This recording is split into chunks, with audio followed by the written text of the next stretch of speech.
regularly? I play regularly in the Dinosaurs, but the Dinosaurs play sporadically. I see. When they play, you're there. Yeah, when they play, I'm there. So who's the lineup right now? Right now it's Spencer Dryden on drums. In the Jefferson Airplane? Peter Alvin on bass. From Big Brother. Merle Saunders on keyboard. He was associate of the Grateful Dead, right?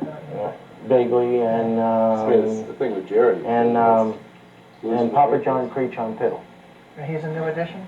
Yeah, he replaced John Cipollini, who passed away about a year and a half ago. Papa John's always there, and he's a regular member. Yeah.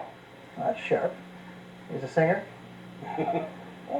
Yeah, he's a fiddle player. Basically. Yeah. I mean, you know, anybody's a singer, right?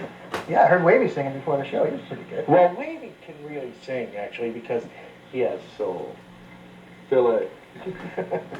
Wavy, between the Hog Farm thing and the early 60s in LA doing stand-up, what was going on? I mean, you were just evolving into a weirdo? Between who and when? For you, between the early 60s and the late 60s. Oh, no, from the early 60s. Well, I don't know.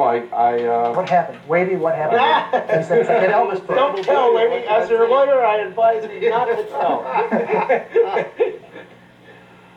I mean, well, I just gave it all away and went to live with the Hopi Indians. Is that right? And came back, and I was with the committee in San Francisco. It was an improvisational group, and it was then that I had my vision to give it away and go to live with the Hopi Indians because the California was going to fall in the ocean. Oh. Everybody that's out here has gone through that at least once. You're on the freeway and the cars are whizzing by and you're calling up your friends saying, "You got to leave. I know it's 4 in the morning. Get on the plane." Icarus. And we got there, and the Hopi said we were early, you know, so I came back to L.A. Like a century? Or how were and started selling Can of Bliss in decorator bags with moon soldiers inside. Can of Bliss? What was that? The herb. Yeah. The herb, to the stars. I sold a key to the Beatles once. Did I say that on television?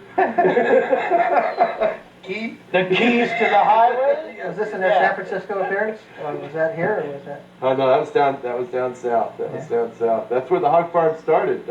In fact, what it was is one day, my wife and I were getting ready to do our first public event in Los Angeles. It was called the Lord Richard Buckley Memorial Sunset, and it was pouring rain, and people kept calling saying, "What are you going to do?" And I said, "Let's wait and see how it is the next day." Wait, there was a memorial to Lord Buckley? Yeah, on Moonfire Mountain, which is like Sugarloaf in Rio, except it's in Topanga. Louis Beach Marvin III, the ex-heir to Green Stamps, owned the place and lent it to me for the event. Okay, so I come down in the morning in my house on Lemon Grove Street, and there's 50 people in Deglow clothes cooking eggs. And the Pranksters have just arrived to do their little tour, and with the Grateful Dead to do the Can You Pass the Acid Test. And there was Tiny Tim in his bathrobe, and he was, "Oh, Mr. Cassidy came and beat on my door at 4 in the morning. He wanted grass, and he was standing on a whole lawn full, and this and that, and the phone is ringing."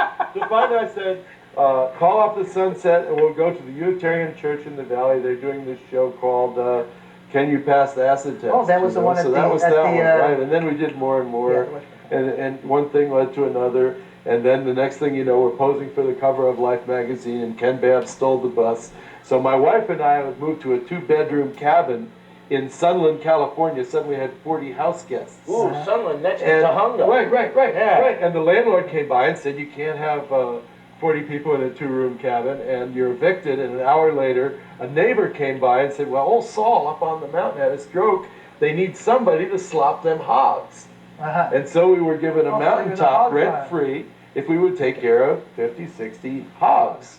Oh, so there really was a story behind that. See? Excuse me, this is not something I normally ask people. Can I see your teeth a little better? Can you get a close-up on that mouth? Oh, that's not what I meant.